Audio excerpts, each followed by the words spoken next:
Danny Smith. I'm a plumbing lecturer at South Bank Colleges. Yeah. So over the last few years, quite recently into my plumbing career, I've been ground source, heat source pump, including qualified maintenance, installation, commissioning and safety testing.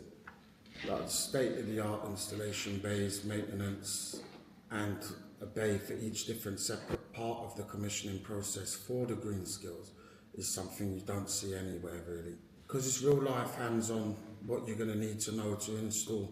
Again, back to commissioning, maintenance and fault finding, by doing it in a state-of-the-art centre with everything you need to hand is the best way to learn. It's rewarding to see people come in and see something. At first they're initially very confused, but once they get the hang of it and how happy they are that they've gone through it and they actually understand it, it's rewarding for myself. Their happiness, it changes from doubt at the beginning to suddenly getting it, to happy that they can finally do it, finally get to where they want to be. Well, to be honest, I don't think there's many centres with facilities like this, so it'd be worth travelling if they do need to travel. Well, very important. They can also, once installed, they take away the need for natural gases, take away the need for the extra power usage and electricity that goes back onto saving. They also heat the house at lower temperatures, which means you don't have to fire up the boiler or cylinder for such long periods of time, cutting energy loss by a lot.